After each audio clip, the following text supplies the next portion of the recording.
Good evening students, welcome to Excel basic class number 17। यहाँ पे हम पढ़ेंगे cell references, relative cell reference की थ्योरी के बारे में।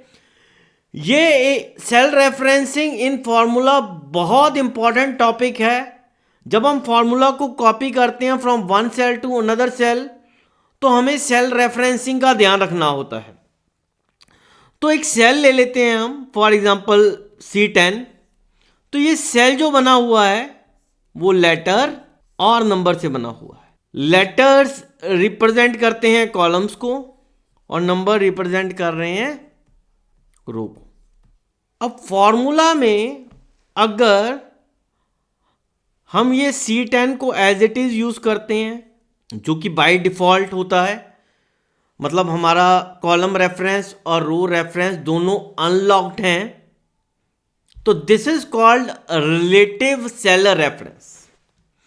अगर आप देखेंगे इस एग्जाम्पल में हमने फॉर्मूला लिया है B5 माइनस B6 और इसको हम कॉपी कर रहे हैं फ्रॉम लेफ्ट टू राइट। और अगर हम लेफ्ट टू राइट फॉर्मूला को कॉपी करते हैं तो हमारे जो लेटर्स हैं यानी कि कॉलम रेफरेंसेस हैं वो इंक्रीमेंट होते हैं। तो आप देखिए यहाँ पे अगर हमारे पास B5 सेल है फॉर्मूला में, तो नेक्स्ट जो सेल में हम जब फॉर्मूला में इस सेल रेफरेंस को यूज कर रहे हैं तो ये कॉलम रेफरेंस जो है इंक्रीमेंट होके हो रहा है C। तो ये हमें यहां पे, क्योंकि हमें जो फॉर्मूला है उसके अंदर C5 माइनस C6 चाहिए, मतलब फेब की रेवेन्यू और एक्सपेंस चाहिए जो कि C5 और C6 में है। तो इसलिए हमने यहाँ पे कॉलम रेफरेंस और रो रेफरेंस को लॉक नहीं किया है। जब हम फॉर्मूला को कॉपी कर रहे हैं तो नेक्स्ट सेल में हमें मिल रहा है C5 माइनस C6 और इसी तरीके से हमें लास्ट सेल में मिल रहा है F5 माइनस F6। दोस्तों, अगर ये टेक्निक हम यूज करते हैं, हमने सिर्फ फर्स्ट सेल में फॉर्मूला अपना डालना है और उसको कॉपी करना है। अगर हमारा फॉर्मूला लास्ट सेल में करेक्ट है, जैसे कि यहां पे हमें F5 माइनस F6 चाहिए और यहां पे हमें B5 माइनस B6 चाहिए, अगर ये फॉर्मूला जो हमने फर्स्ट सेल में डाला है और ये फार्मूला जो लास्ट सेल में डाला है, अगर ये हमारे फार्मूलाज करेक्ट हैं तो अक्रॉस द बॉर्डर ये फार्मूला करेक्ट होने वाला है। मतलब हमारे पास ये C5 minus C6 correctly work कर रहा है, D5 minus D6 correctly work कर रहा है, E5 minus E6 correctly work कर रहा है।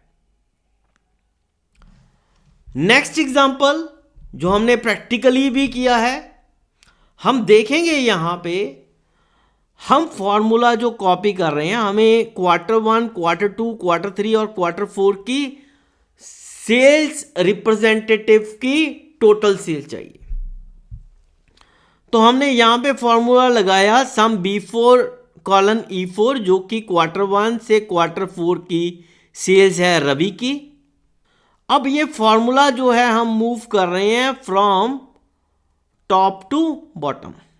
और जब हम एक सेल नेम ले लेते हैं, फॉर एग्जांपल B4 है इस एग्जांपल में, एक सेल लिया है हमने B4 इन अ फॉर्मूला और हम इस फॉर्मूले को कॉपी कर रहे हैं from top to bottom.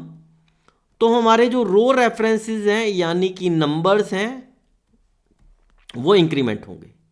Next cell में जब हम इसी सेल रेफरेंस को यूज करेंगे तो दिस विल बिकम B5। ये जो सेल रेफरेंसिंग है एज इट इज हमें कीप करनी है। This is default nature.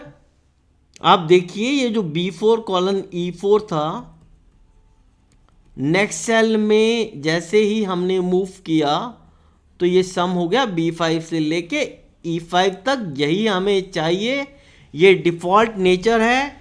आने वाले लेक्चर्स में हम समझेंगे कि कैसे हमने रो रेफरेंस या कॉलम रेफरेंस को लॉक करना है।